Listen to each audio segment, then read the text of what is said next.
Hey everybody, my name's Emery. I'm sitting here today with Susan Avery of the International Association of Plastics Distribution. And yeah, Susan's got a great little story about using data and melding it together with non-dues revenues to sort of help their membership out. So I'm going to let Susan explain it. Great. Thanks, Emery, for having me today. My name is Susan Avery. I'm the CEO of the International Association of Plastics Distribution. And we are a smallish trade association, about 250 companies with about 3,000 locations worldwide. Our membership includes distributors, manufacturers that they do business with, further upstream, also the resin manufacturers, and then sort of peripheral, but part of that supply chain also manufacturers, representatives, and fabricators and recyclers.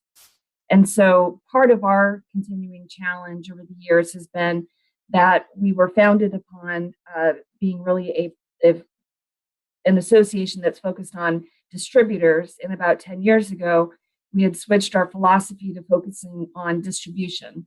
And it's a slight nuance, but basically in terms of how we serve members, it's now we just don't have distributors and then these other members to deal with.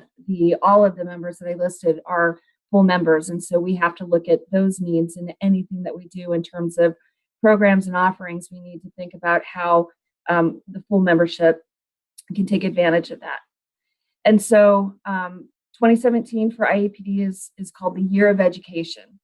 And education has been a big platform for us, a strategic priority for many years. And we've been successful traditionally on putting out certain certificate courses that are particular to the performance plastics distribution industry. So we have a level 1 and level 2 performance plastics, sort of an intro to plastics 101.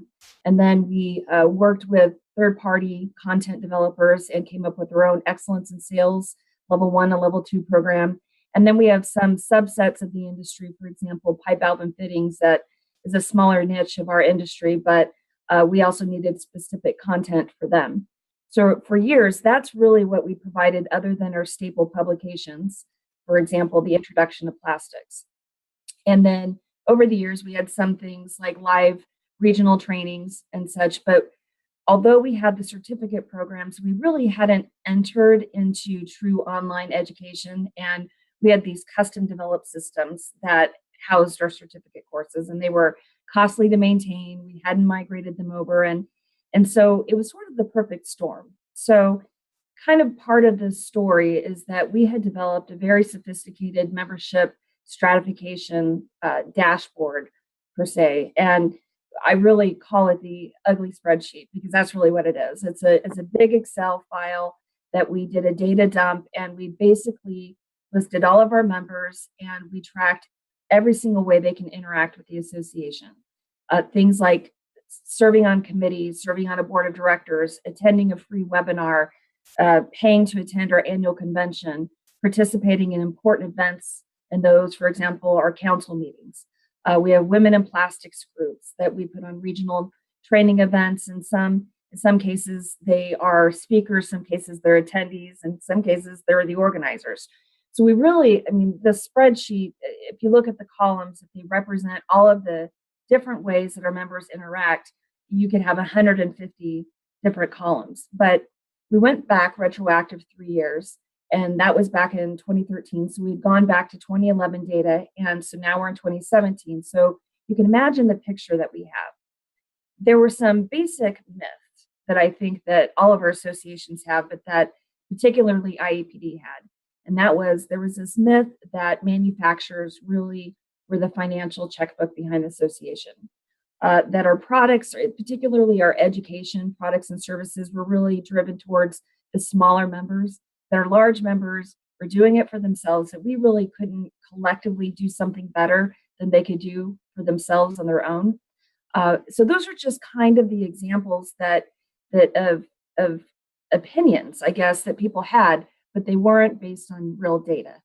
So we started asking the questions and we started crunching the numbers. And what we found is largely, even though a lot of our education products and services were designed with a smaller distributor or smaller manufacturer in mind, that didn't have an in-house training department. By far, our larger companies, which really are top 10 companies on the distribution side, were the people that were taking advantage of those. So that made us think for a minute. Okay, what do they have in house that are they're supplementing with IEPD as education? Are they really using ours as a core? And then also our distributors, our small distributors, how are they using it? And the picture and the data showed us that the smaller distributor members, they were using it more on a piecemeal basis, but that our larger companies indeed were actually using a lot of our education, our certificate courses, our introduction to plastics, our 300 plus webinars that we have in our library, using that as part of their orientation program for new employees, and then also ongoing training for their more seasoned employees. So we started asking further questions of, how many of you do you have actual training departments internally? Is it a primary role for someone, or is it a secondary or tertiary role? So all of this data, we didn't initially have in our dashboard, but we kept digging and we kept asking. And so the much clearer picture had formed. And that is, our smaller distributors needed more of what we offered. They not just needed our proprietary content that was around performance plastics, but they needed us to pull the collective power of the purchasing power of the other members to get business training, human resources, safety training, other pieces that were not necessarily in our forte, but that we could go out and negotiate and put on a platform. Our larger companies by far said, look, if you all get a system that is robust enough that we can use that as our primary learning management system, we'll buy into yours. And so we started off, we had all of this data, we had what we thought were clear answers. And so we went out and bought a system. We had partnered with some of our larger members because we needed to make sure it was robust enough, but not that we were buying things that we wouldn't use. And then we also needed to make sure that our pricing, that our value offerings, all of those things could also serve as a full training department for the companies, particularly if they're looking to orient or also train existing inside or outside salespeople. And that's what we did. So in April, we did a soft launch with a full launch in May. And our largest member, who basically was somewhere middle of the process, ready to buy their own $150,000 learning management system, scrapped all of their plans and bought into ours. We bought into a system that we could slice off and do subportals. And so our largest members, if they wanted to have their own particular training site with the courses that they want, IEPD courses, third-party content courses that we negotiate rates on, which, by the way, getting that collective pricing was a game changer for us, really using that power of the collective and that data from our smaller companies saying, we don't have the purchasing power, but if all of us chipped in together, then we could. And so on that third-party content, and then finally their own custom content, they could actually take their existing online courses, video courses, webinars, and all of those and put those onto our system and have a co-branded training site, which basically didn't cost us more to do just in terms of the licenses. And so we've got many success stories. I mean, we've got 3 companies within just a couple months that signed up for their own custom portals, which you're talking anywhere from $5,000 to $75,000 for just the training purchase. But we've seen in less than 6 months our revenues for education actually quadruple, and as well as our engagement. So we, as part of that membership dashboard piece, we track the engagement of not just membership category types, distributors, manufacturers, reps, et cetera, but also large, medium, small, independent kind of companies. And we had our baseline from years of where they were in terms of engaging in education. And again, it's not all paid education because we offer webinars that are free. Some are free. Most of them are free. Some are paid, additional content. We have our online courses. We have our certificate courses.